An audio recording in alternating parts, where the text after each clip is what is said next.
ఇక ఆంధ్రప్రదేశ్ రైల్వే అభివృద్ధిలో మరో కీలక ముందడుగు పడింది. గూడూరు రేణిగుంట మధ్య 3వ రైల్వేల నిర్మాణానికి భూసేకరణ ప్రక్రియకు లైన్ క్లియర్ అయింది. రైల్వే చట్టం 1989లోని సెక్షన్ 20 కింద కేంద్ర ప్రభుత్వం తాజాగా గెజెట్ నోటిఫికేషన్ విడుదల చేసింది. దీంతో షెడ్యూల్లో పేర్కొన్న భూముల రైల్వే అవసరాల కోసం కేంద్రం ఆధీనంలోకి రానున్నాయి.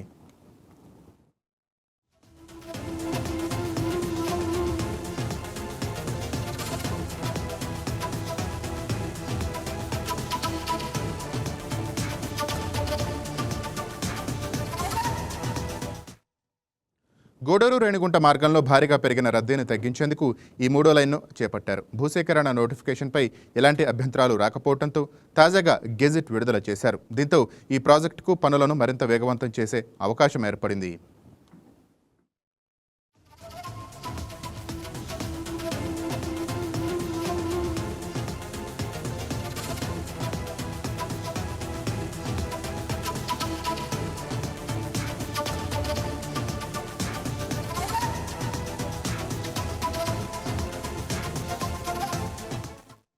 ఈ 3వ లైన్ అందుబాటులోకి వస్తే తిరుపతి, తిరుమల వైపు వచ్చే భక్తులతో పాటు చెన్నై, విజయవాడ, బెంగళూరు మార్గాల్లో ప్రయాణించే రైలు ప్రయాణాలకు ప్రయోజనం కలగనుంది.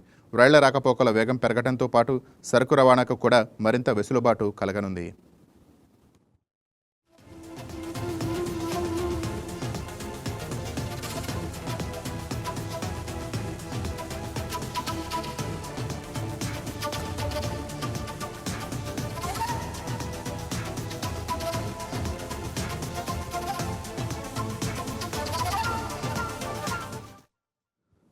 ఇదే సమయంలో గూడూరు, గమ్మిడిపుండి మధ్య మరో 2 రైల్వే లైన్ల నిర్మాణానికి కూడా కేంద్రం గ్రీన్ సిగ్నల్ ఇచ్చింది. 2229 కోట్లతో 90 కిలోమీటర్ల మేర ఈ ప్రాజెక్టు చేపట్టనున్నారు. ఇందులో 78.84 కిలోమీటర్లు ఏపీలో, 11.12 కిలోమీటర్లు తమిళనాడులో నిర్మించనున్నారు.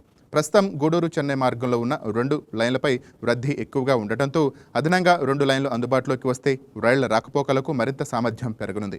మొత్తంగా వరుస రైల్వే ప్రాజెక్టులతో ఏపీలో రైలు కనెక్టివిటీ మరింత బలోపేతం కానుంది.